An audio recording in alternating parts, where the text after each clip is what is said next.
This is 3 News Daily. Hello, everyone. Welcome back to 3 News Daily on this Wednesday, May 10th. I'm Stephanie Haney here with what matters most to you here in Northeast Ohio. We start in Cleveland today, where police have arrested a man who admitted to hiding a woman inside of a plastic container on May 3rd. Police say they were questioning 31-year-old Delonte Edmund Geiger at his home on West 97th Street when they heard muffled sounds on his front porch. They say Geiger said that he had stuffed a woman inside of a bin. Now, that woman was taken to Metro Health Hospital to be treated. Police had originally been questioning Geiger after another woman told police he had someone tied up in his basement.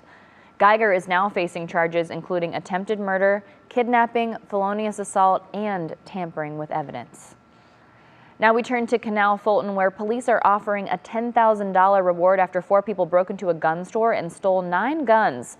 ATF officials released these photos of the suspects. They say it happened at D&D Precision on April 25th. The suspects rammed a stolen car into the store to get inside.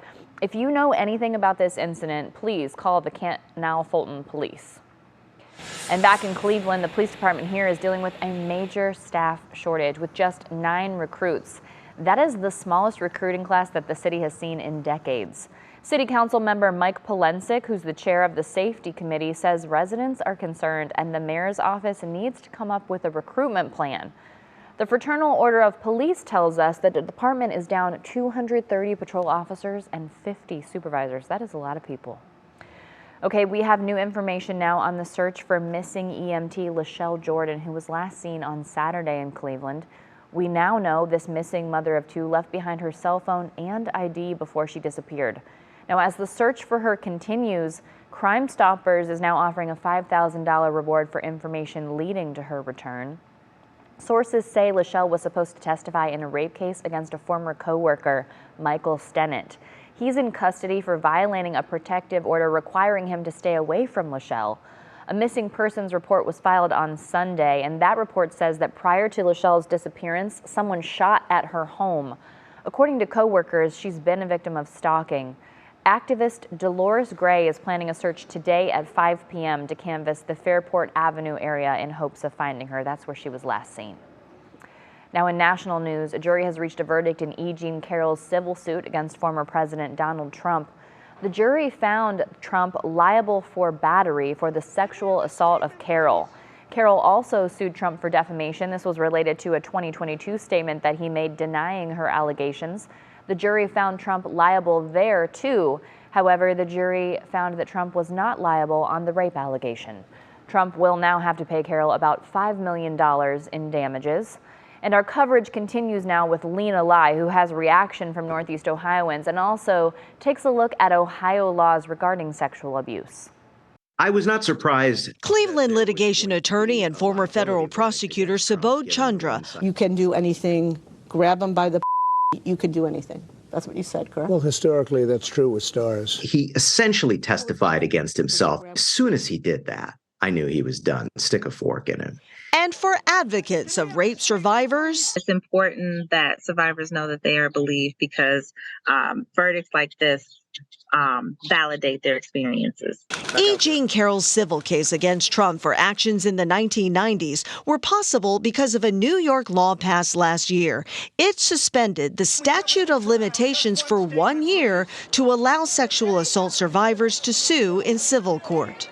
But in Ohio, adult victims are up against the clock. Civil statutes of limitations for rape and sexual battery range between 1 and 6 years from the date of the offense, depending on the facts of the case and where you live. For sexual assault victims, if you've been the victim of a crime of that kind of heinous nature and you're suffering that kind of trauma, 1 year is not enough time. The fuzzy Ohio laws mean that if you live in, say, Cuyahoga County, adult victims have just 1 year to file suit. But in Franklin County, courts have allowed 6 years. Unfortunately, if you live in Cuyahoga County, you have fewer rights than someone who lives in Franklin County. While the matter waits to be clarified by the Ohio Supreme Court, that clock for survivors strikes advocates as something that needs to change. Thank you, Lena. Now, there is a bill in the Ohio House right now that would eliminate the civil statute of limitations in our state for victims of rape. That bill also seeks to allow victims of child sex abuse to be able to sue until they turn 55. Right now, that age limit is 30. Now, in health news, President Biden has announced the end of federally mandated COVID-19 vaccinations for government employees and travelers. That means anyone coming into the U.S. who isn't a current U.S. citizen will no longer have to provide proof of vaccination. These changes go into effect on Friday, in 2 days. Now, just this week, the World Health Organization ended the COVID public health emergency declaration. And new guidelines have been released for women when it comes to breast cancer prevention. A group of government experts now say mammograms should begin at age 40 instead of its previous recommendation of age 50.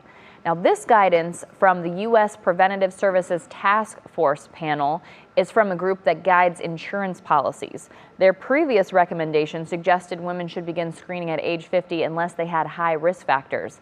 But with higher rates of breast cancer among women in their 40s over the past decade, experts now say it's about time the panel updated its guidelines. The science has always been there. That's why many of us have been recommending 40 for years. So finally, this panel is listening to that science. Yes. The panel says they believe the new guidelines could save 20% more lives, emphasizing that the new guidelines are especially important for Black women. Black women are 40% more likely to die from breast cancer than white women. The panel stops short of recommending annual mammogram screenings for everyone. It still recommends that most women get screened every 2 years, but that women at higher risk should get more frequent screenings.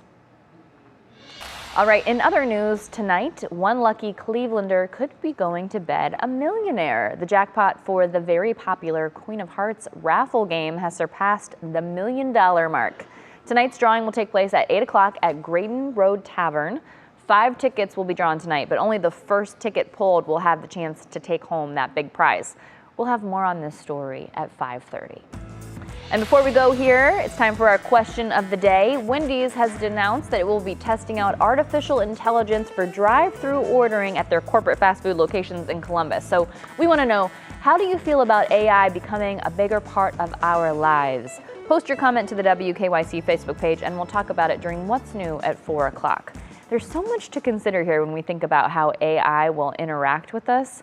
I think starting with the drive-through experience will be an interesting test, at least for the people in Columbus. I look forward to seeing what comes of that and how successful it is. You know, it can be tricky getting your drive-through order right.